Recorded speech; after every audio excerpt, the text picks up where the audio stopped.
हम सब ये जानते हैं ना कि जीवन में नए को जगह देने के लिए पुराने को निकालना पड़ता है।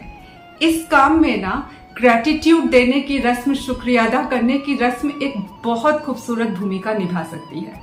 जैसे एसिड जो है ना वो पुराने दागों को, जिद्दी दागों को निकाल देता है, ठीक उसी तरह ग्रैटिट्यूड देने की रस्म नेगेटिविटीज को बाहर निकाल सकती है। अब सवाल ये है कि ग्रैटिट्यूड देना किसे है और कैसे देना है।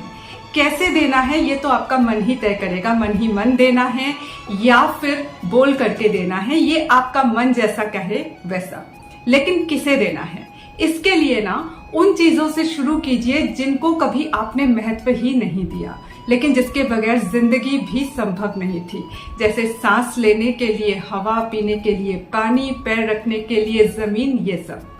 उसके बाद आइए उन लोगों पर जिन्होंने आपके जीवन को पॉजिटिविटी, स्ट्रेंथ, सुकून, सपोर्ट दिया। अक्सर क्या होता है पता है, हम इन इम्पोर्टेंट लोगों को नजरअंदाज कर देते हैं और उन रिश्तों के पीछे दौड़ते हैं जिन रिश्तों की उतनी जरूरत जिंदगी में नहीं होती। वो रिश्ते जो है हमारे अहंकार का पोषण करते हैं, मौज मस्ती में हमें डुबोते हैं, हम उसी को आनंद समझते हैं और उसी के पीछे दौड़ते हैं और महत्वपूर्ण रिश्तों को अक्सर नजरअंदाज करते हैं। लेकिन जब हम ग्रैटिट्यूड देना शुरू करते हैं ना तो हमारे भीतर एक विजडम आ जाता है कि हमें किससे क्या मिल रहा है। इतना ही नहीं, ग्रैटिट्यूड देने से ना फीलिंग्स भी स्ट्रांग होती है। हम फील करने लगते हैं चीजों को, और जब फील करते हैं तब एक्सप्रेस भी करने लगते हैं। अधिकतर लोगों के साथ ये समस्या है कि वो फीलिंग्स को एक्सप्रेस नहीं कर पाते, एक्सप्रेशन उनकी जिंदगी में नहीं होता क्योंकि हार्ट चक्र बंद होता है। ग्रैटिट्यूड देने की प्रैक्टिस से हार्ट चक्र भी खुल जाता है। इसके बाद आइए उन लोगों पर जिन्होंने आपको दुख, दर्द और चैलेंजेस दिए। इनको क्यों ग्रैटिट्यूड देना है? पहला कारण ये कि आपको भीतर से मुक्त होना है, इसीलिए इनको ग्रैटिट्यूड देना है। इन व्यक्तियों को, इन परिस्थितियों को, इन स्मृतियों को ये कह करके कि आपने जो दिया शुक्रिया, लेकिन आपको अब हमें अपनी जिंदगी में नहीं रखना। दूसरा कारण है आपके भीतर ये विजडम डेवलप हो कि ये परिस्थितियां, ये लोग कैसे आए आपके जीवन में, ये स्मृतियां कैसे आई, इन्हें अब दोबारा आने नहीं देना है। ऐसी परिस्थितियां दोबारा से क्रिएट होने नहीं देनी है।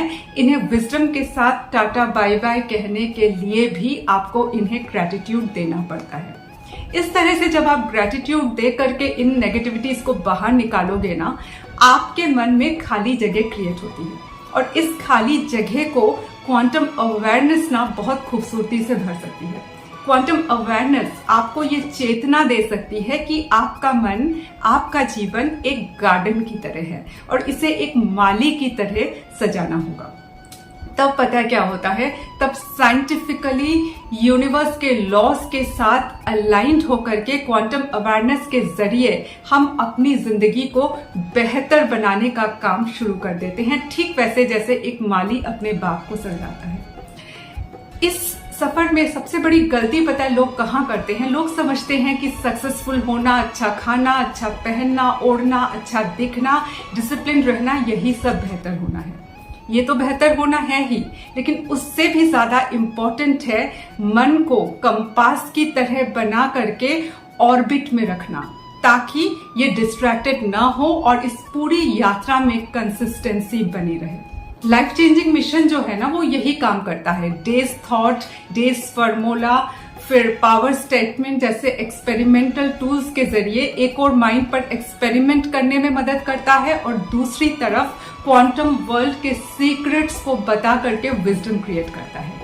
इस तरह से जब हम खुद को तैयार करते हैं ना तो हम भीतर बाहर दोनों ओर से बेहतर होने लगते हैं। न सिर्फ इतना, बल्कि हमारे साथ जो लोग हैं ना उनको भी उनका बेटर वर्जन बनाने में हम कंट्रीब्यूट करने लग जाते हैं और तब जिंदगी जन्नत बन जाती है।